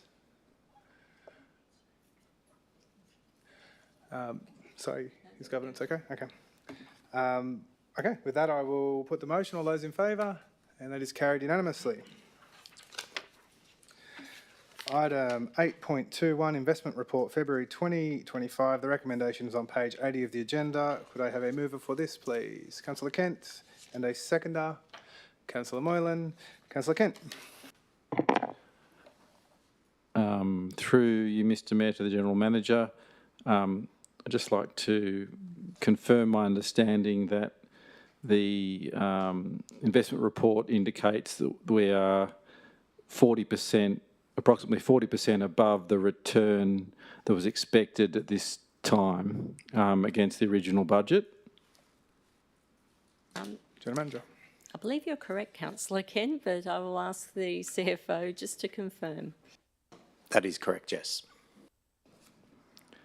I would just like to say that's fantastic, and if you can give me some help with my home budgeting, that'd be wonderful. Very good. Would anyone else like to speak to this? Okay, with that, I will now put the motion. All those in favour? That is carried unanimously. And I believe we've arrived at our last motion of the night. Councillor Russell's motion, land for divestment to New South Wales National Park and Wildlife Services. Would you like to move this motion? Great. Before we dive in, there were some comments made in the gallery. General Manager, would you like to respond to those before we kick off? Yes, thank you, Mr Mayor. There were some comments made during the public forum, and I think it would be fair to ask the Director Committees in place just to make a couple of comments about that. And I believe Mr Arthur's also in the gallery, our Manager of Environment, Sustainability and Resource Management. So Mr McCabe, thank you. Through you, General Manager. Well, what I'll say is resources. We could have an endless supply of resources to manage our open space. We still wouldn't get everything done.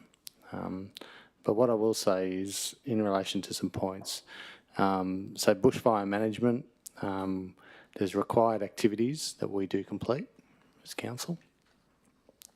We had 3 hazard reduction burns completed in the last year. We have asset protection zones cleared and maintained. We have fire trails opened and upgraded, 2 specifically in the last year, and we've got final trail works awaiting RFS concurrence. We had cultural burns beginning at Mount Alexandra. Water quality, we've got drainage, reserve-related management issues with overland flow. We have an Aboriginal heritage matter around the rock issue. There is a draft report with me. That draft report will be going to exec and then on to council. That follows previous reports that have been considered. Some of the actions related to human behaviour have been remedied. Some are harder to resolve. We have a partnership with New South Wales Police, where they go on their trail bikes and visit our recreation areas, our bushland, in relation to those behaviours and other behaviours. So we do things. Biosecurity, pest control, so we have aerial monitoring. We have weed spread that we manage, urban interface with this area.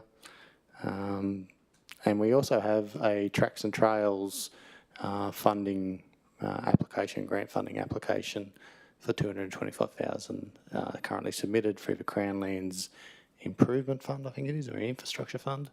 We're awaiting a decision on that. So there's some of the initiatives that we do undertake. Thank you. Thank you. Is there anything further? Okay. Could I seek a seconder, please? Councillor Moylan. Councillor Russell. One of my core election promises was that I would work to get the best value for rates. This notice at this meeting of motion seeks to share a vision that I believe would be a huge economic and tourism boost for our area, a Southern Highlands National Park, so named. There's no doubt that, you know, if there's a bit of area that is council managed bush, it does not have the drawcard potential of a national park. We could be getting our walking trails up to Blue Mountains standard and signage. And currently I know that the Greater Blue Mountains National Park attracts 5 million visitors a year. I want to see the Southern Highlands get our fair share of that pie. Council currently manages and therefore carries the costs and liabilities for huge tracts of land across the Wingecarribee. If some of those areas were divested, and the items that are listed are all adjacent to or access routes to national parks and wildlife services. So it actually means that it frees up our council resources, which, you know, there's no doubt of the dedication of our environment team in doing what they do.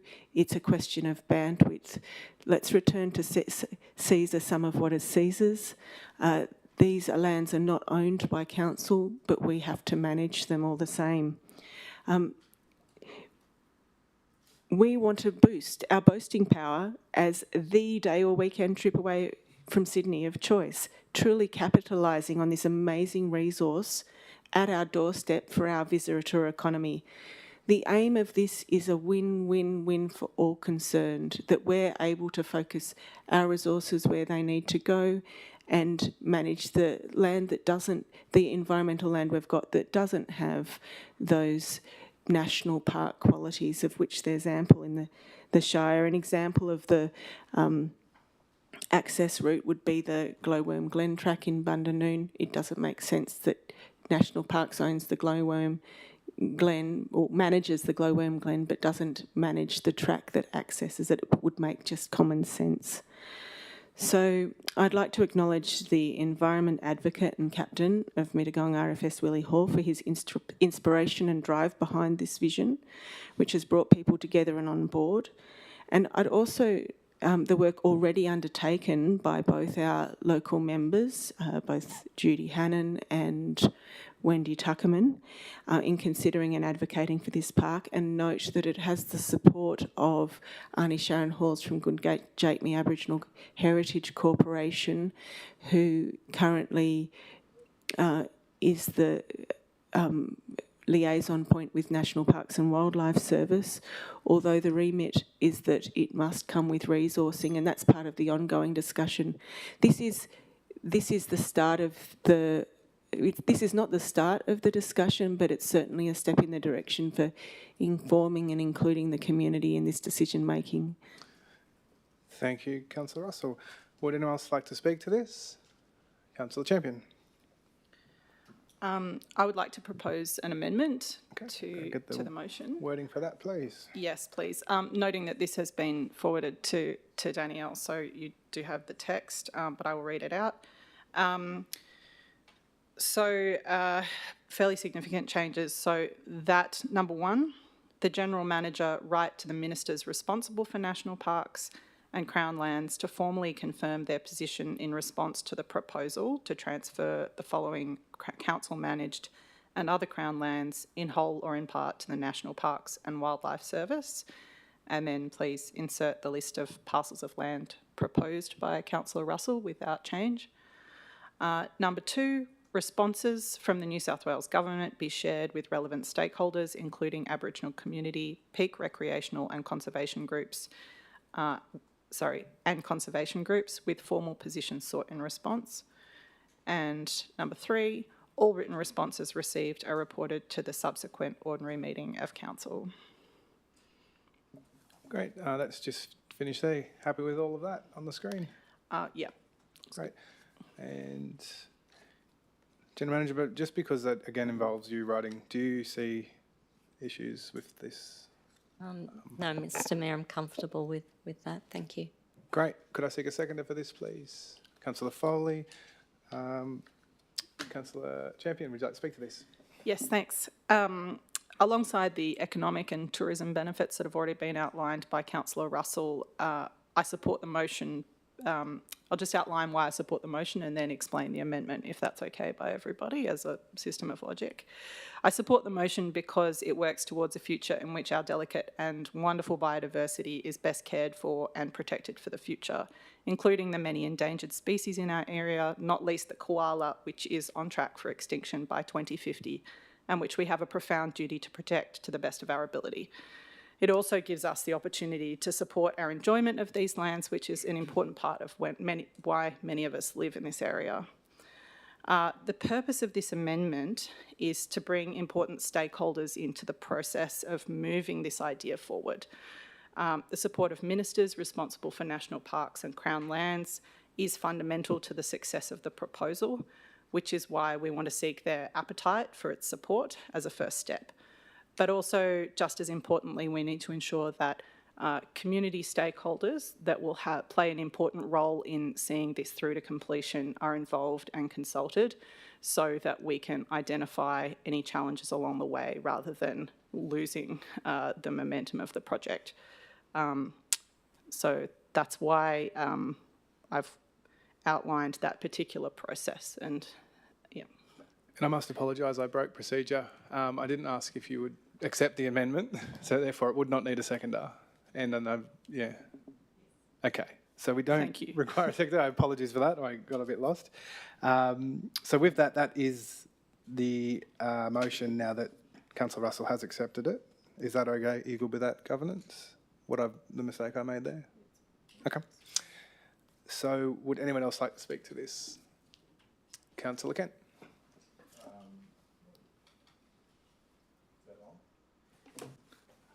Great. A question to the General Manager through you, Mr Mayor, please. But for this motion or the revised motion, would council staff have any interest in pursuing this at this time? General Manager. Councillor Kent, it's really a matter for the council. And I think, as I said before with the Mayor asked if I was comfortable with the amendment, comfortable with that amendment. Okay, a follow-up few points then. Just while we've been sitting here, I noticed the amendment makes a definite proposal to encompass those sites A to I in a potential future national park. I'm pretty familiar with Yerrinbull, so I've just Googled Yerrinbull Park and I've Googled Yerrinbull Reserve and I can't find either of them. And I'm wondering if the Yerrinbull Park is actually the soccer park. General Manager? I might defer to the Manager Environment. He's local and he's also worked here a decade or two, Mr. Arthur. No, it's not the soccer oval. Those reserves are listed in our, I beg your pardon, our plan of management that covers our natural areas, but it's not the soccer oval or the cricket oval, whatever it is up there. Sorry. Yep. Thank you. Any further questions? Yes, last question to the General Manager through you, Mr. Mayor.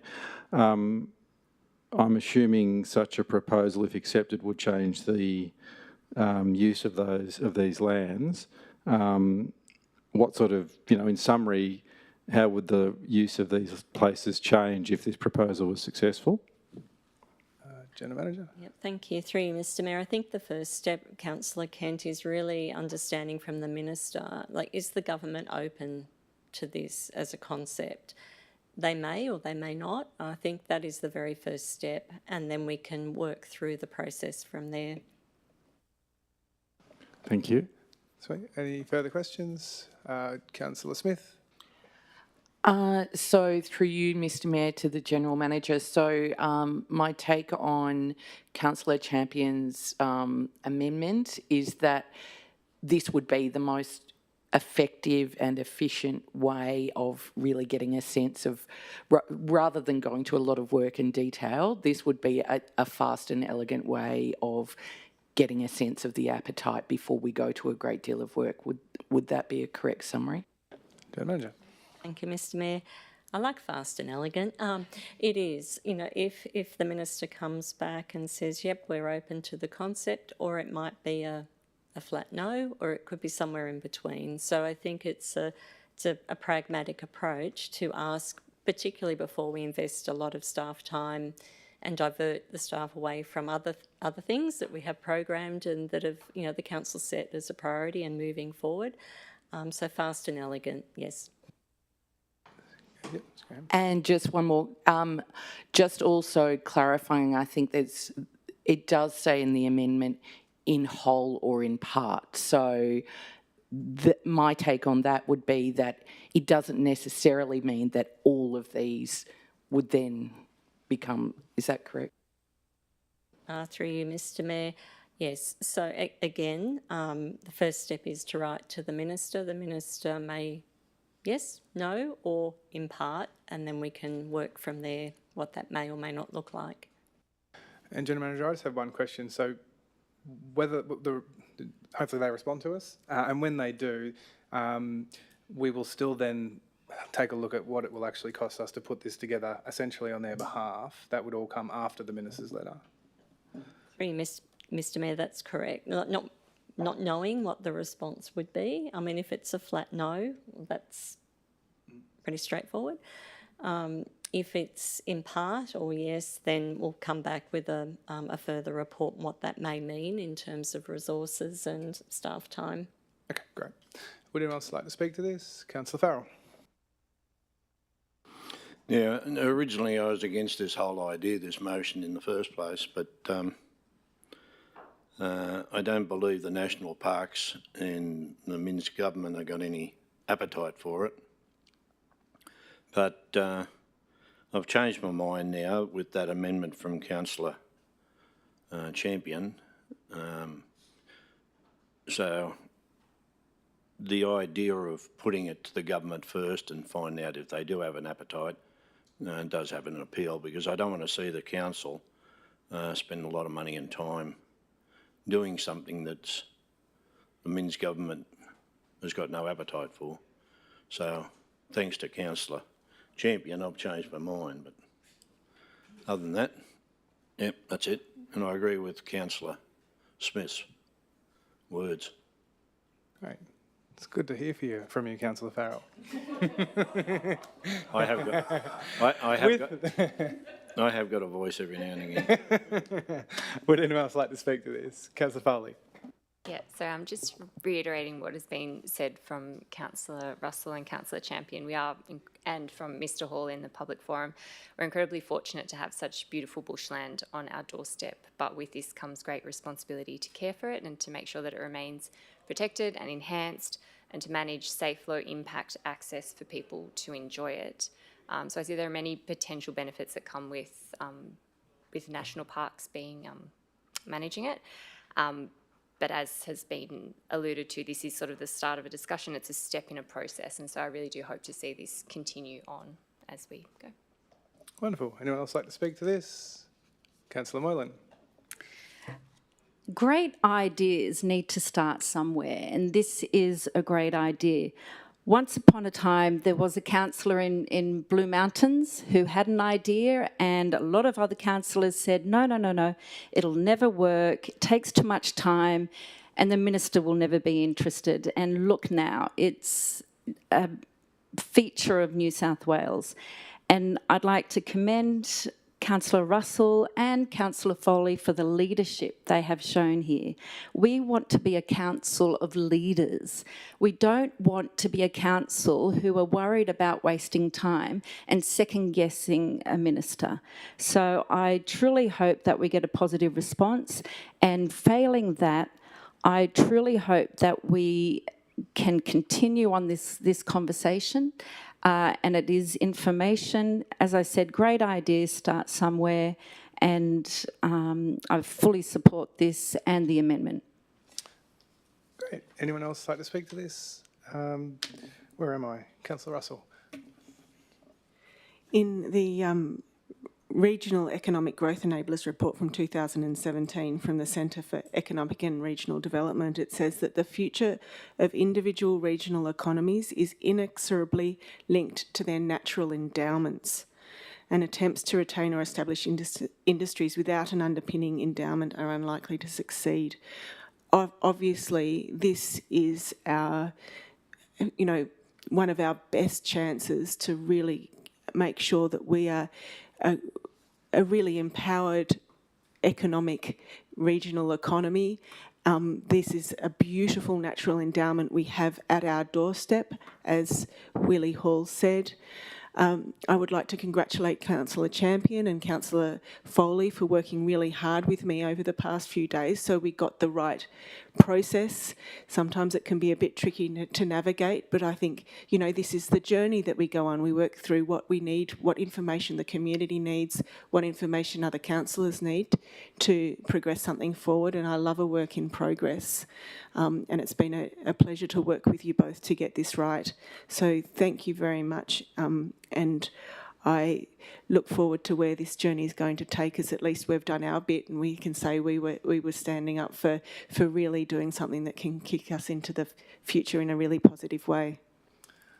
Thank you. And with that, I will now put the motion. All those in favour? That is carried unanimously. And we have no questions and notice. Was there anything further to the manager? With that, I will close the meeting at 5:41. Thank you, everyone.